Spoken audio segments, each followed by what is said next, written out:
Encerramos essa parte aí. Vamos caminhar para a parte, caminhando para a parte final aqui. Eu tenho esse banco de dados que já vem no R, que é o Air Quality, tá bom? Vocês poderiam colocar aqui interrogação e ver o Air Quality e dar um Enter. Aqui no Help é um banco de dados que já vem do R, tá? Que é a qualidade de medidas do ar lá em Nova York, lá em maio de 1973, e aqui como é que foram as variáveis medidas, tá? Dentro desse banco, para todas as linhas, eu quero a coluna 5 e 4. É elas que eu quero. Vou fazer o head para eu ver as primeiras linhas. O por default, já falei que dá as 6 primeiras linhas. O tail para eu ver as últimas 6 linhas. O dim para eu saber quantas linhas e colunas tem. Então, tem 153. O summary para me dar já até uma estatística descritiva ali inicial. Então, eu tenho essa série aqui, que é de temperatura num determinado mês, e aí pode ser que eu queira calcular a média, considerando o grupo. Que grupo é, Carol? Eu vou colocar o head de 20 aqui para vocês verem, tá? 20 ainda não deu. Vou colocar o head de 100, então. Vocês percebem que o mês vai variando e a temperatura vai variando também. Eu quero levar aquela questão de grupo, levar em consideração o grupo. Então, aqui eu vou criar um vetor de média vazio, porque eu vou usar o for que a gente aprendeu lá no início. Eu vou criar um vetor vazio porque eu quero rodar esse for e ir alimentando iterativamente aqui na média, nesse vetor aqui. Então, vou criar um vetor vazio e vou mostrar para vocês, tá? E aqui os meses é só para eu pegar os níveis do as.factor como fator que a gente viu na aula passada, de B dados para a coluna 1. A coluna 1 a gente já sabe que é a coluna de meses. Tá lá, ó, month, tá bom? Então, aqui deixa eu só mostrar para vocês isso daqui, como é que fica quando cria vazio, fica lógico, tá? E o meses eu não lembro se eu já rodei, vou rodar de novo, meses. Tá lá, ó, 5, 6, 7, 8, 9. São esses os meses que a gente tem nesse banco de dados. Olha lá o for, e vocês já conseguem ler esse for aqui. Eu não tenho muito tempo para a gente ir mais passo a passo, mas vocês já conseguem ler esse for. Ele vai fazer um for do i, o i vai variar quando? De 1 até o tamanho de meses. Meses é esse vetor aqui, então o length pode me ajudar. Não preciso de dim, porque eu não tenho dimensão de linha e coluna, eu tenho um vetor. Então, length de meses é 5. Então, o i vai variar de 1 a 5. O que ele vai fazer? Ter média aí, ou seja, quando aqui for igual a 1, ele vai salvar na posição 1 de T média, que é um vetor que está vazio, não tem nada. Ele vai fazer o quê? A média desse banco de dados, ele vai pegar o banco de dados da coluna 1, que ela foi igual a meses e aí ele vai pegar a coluna 2 desse banco de dados. Ou seja, quem é a coluna 2? É a temperatura. Tá lá, ó. Banco de dados, eu vou pegar isso aqui para vocês, vou colocar o i igual a 1 para vocês verem, tá? Vou fazer aqui por fora. B dados em que a coluna 1, o mês seja igual ao i, meses i é o mês 5, só para vocês verem, mês 5. Então, B dados em que na coluna 1 foi igual a 5, pega isso, essa informação da coluna 2. Eu vou mostrar aqui para vocês agora. Tá lá, ó. Isso é a série de dados, a temperatura, na qual o mês foi igual a i, e o mês igual a i é o mês igual a 5, que é a primeira informação. E eu vou tirar a média. A mesma coisa eu vou fazer, só que por desvio padrão. Então, isso daqui vai me mostrar o meu for, que eu posso fazer, e aqui eu só vou concatenar ele em data frame, quem? Os meses, para eu ver os meses, a média e o desvio padrão. Só para vocês verem aqui, ó, eu estou fazendo um for para eu tirar a média considerando o grupo. Quando o mês foi igual a 5, qual foi a média e desvio padrão da temperatura? Quando o mês foi igual a 6, média e desvio padrão. Até o 9, média e desvio padrão. Isso eu posso fazer por um for internamente, então isso é poderoso para muita coisa que vocês podem fazer. E vocês já aprenderam a mudar os nomes das colunas, é só nome, não mexe aqui nessa estrutura não, é só nome que a gente está mudando. Eu quero chamar mês, temperatura média e desvio padrão e vou mostrar para vocês. Tá lá, ó. Eu consigo organizar isso dentro de um for. Isso aqui é força bruta.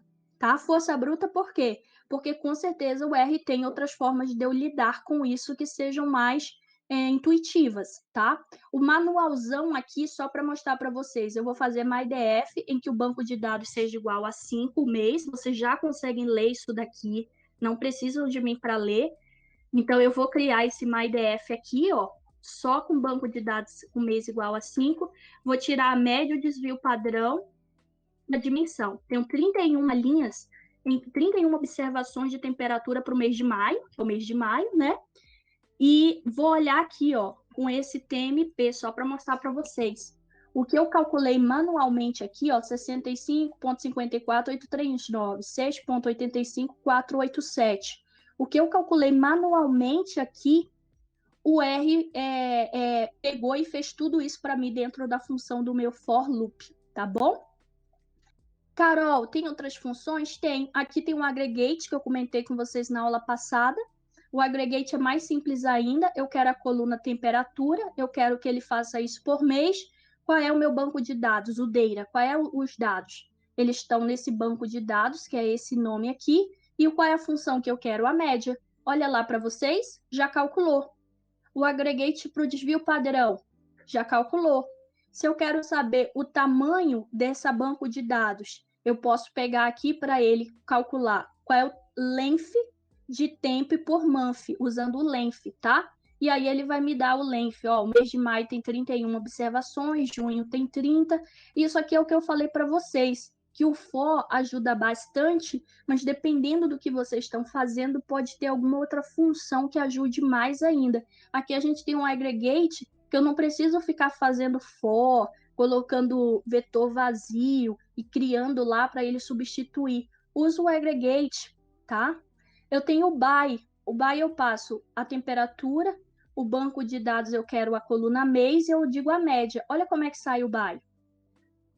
Eu tenho outras formas de eu ver, sabe? Aqui a média para cada um. Aqui não é muito legal para manipular, tá? Mas visualmente é legal. E com o Tibble? Com o Tibble, eu posso usar essa função. Vou criar aqui o Tibble, vou criar meu banco de dados, está aqui, meu Tibble com esse meu banco de dados, e eu posso usar esse group by, agrupar por mês, e aqui ele summarize para ele fazer a média e criar isso daqui dentro. Aliás, aqui ele não está criando dentro, porque eu não estou atribuindo aqui N é igual, eu não estou atribuindo, tá? Então, ele só está fazendo o summarize disso sem criar variável. Então, tá lá, ó, o Tibble e tá lá fazendo a média e o desvio padrão. Aqui, gente, eu deixo para vocês como sugestão para atividade, para vocês voltarem lá naquele banco de preços e fazerem o quê? Agruparem por ticker e refazerem o cálculo do retorno. Porque lá a gente tem diferentes ações. Então, é para ele fazer o retorno considerando, agrupando pela ação. Eu não tenho como fazer aqui, o tempo já está estourando. Então, vocês podem ficar em resumo para fazer em casa, tá? Bem, Carol, a gente sabe manipular e etc., mas eu não sei como entrar com o banco de dados no R. Muito simples, vou pegar esse MTKs, que já é um banco que tem no R, tá? E vou salvar ele como CSV.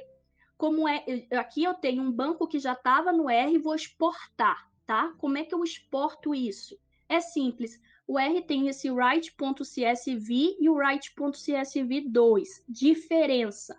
No formato brasileiro, a gente usa o decimal, vírgula. O CSV2 já leva isso em consideração. O CSV não, a gente tem que especificar ali o decimal, tá? Então, em geral, aqui no Brasil, o pessoal usa CSV2. Se vocês rodarem essa linha de comando comigo, se vocês tiverem especificado o diretório certinho, lá em cima que vocês fizeram, aqui em cima, vocês vão lá no diretório onde vocês estavam. Acabei de criar 10/4/11/51 esse banco de dados. Tá lá criado. O que tinha no R passou para cá, tá? Bonitinho. Isso daqui não tem nome porque no R aqui ele é um row names, tá? O nome de coluna. Ele não é uma coluna específica, mas ele aparece como o nome das linhas. Então, por isso que ele exporta desse jeito aqui, tá? Mas eu poderia vir aqui ou no R e chamar esse row names de coluna e aí ajeitar isso no R e já exportar aqui como uma coluna. Ou então, em último caso, vir aqui e nomear, tá bom? Então, é assim que eu exporto um CSV, simples assim. Só isso. E se eu quiser, Carol, importar um CSV? Ou seja, eu tenho esse MTK lá salvo, esse banco, e eu quero importar isso para o R. A gente tem o read.csv2, que vai nos ajudar nessa função, tá? O 2 é para ele já reconhecer esse ponto aí como vírgula, né? Que vem do padrão brasileiro, e li de volta. Carol, e esse X aqui? Eu acabei de mostrar para vocês que isso aqui era um row names original. Quando salvou sem nome, porque no R não tinha nome. Quando eu vou ler de volta, ele vai tentar atribuir um nome qualquer, X aqui. Aí eu já sei como eu mudo isso, call names desse caso, a posição 1x, eu quero, que é o X, né? Eu quero mudar para, vou fazer aqui rapidinho, call names de cars. Eu quero mudar só o da posição 1.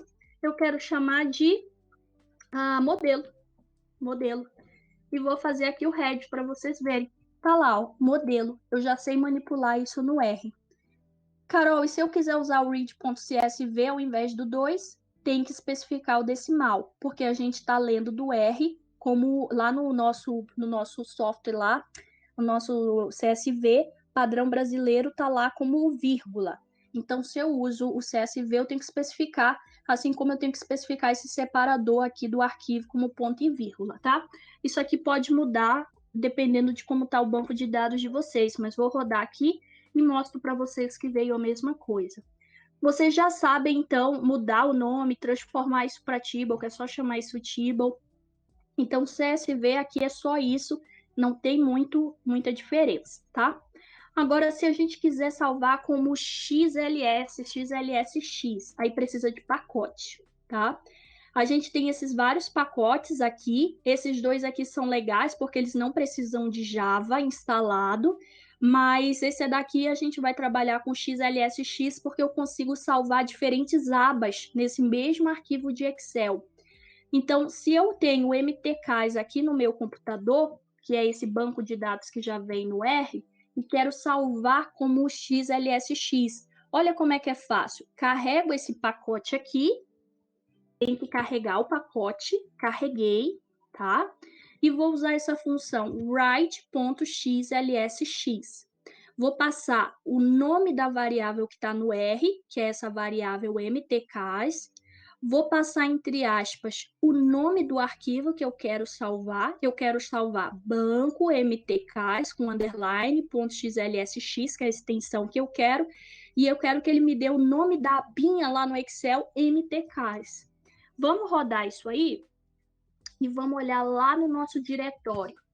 Olha aqui no nosso diretório que a gente tem aqui, ó, planilha do Microsoft Excel. Vou abrir a planilha do Microsoft Excel. Olha lá, o nome da aba, MTKs, e o meu banco de dados.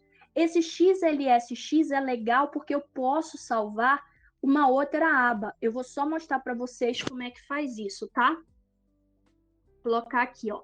Eu quero salvar nesse banco MTK, só que agora eu quero salvar a aba MTKs2 e esse banco já existe. Se eu só rodar isso, ele vai substituir, é óbvio, vai salvar por cima. Eu não quero, eu quero usar essa função aqui, ó, append igual a true, vou colocar completo, para ele colocar como uma aba a mais. Se você não colocar isso, ele vai salvar por cima, tá bom? Porque não difere nada esse comando desse, exceto que tem uma aba MTKs2, né? Que é o nome da aba que eu vou chamar, mas o comando em si não difere em nada. Então, tem que ter isso para ele fazer como uma aba nova, tá? Vou rodar e vou mostrar para vocês. Lá na planilha do Microsoft, tá aqui, ó, MTKs2, essa nova aba que eu tenho aqui no Excel, igualzinho o meu banco de dados veio do R, tá bom? Então, com isso, vocês já sabem exportar Excel. Se quiser ler, Carol, lê o arquivo que veio do Excel.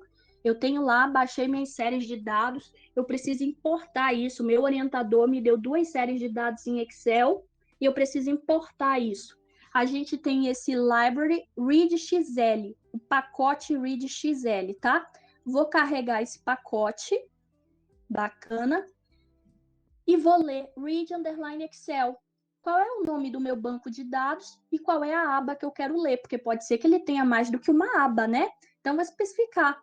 E vou ler. Aí, ele deu aqui CAS2, vou mostrar para vocês por quê, tá?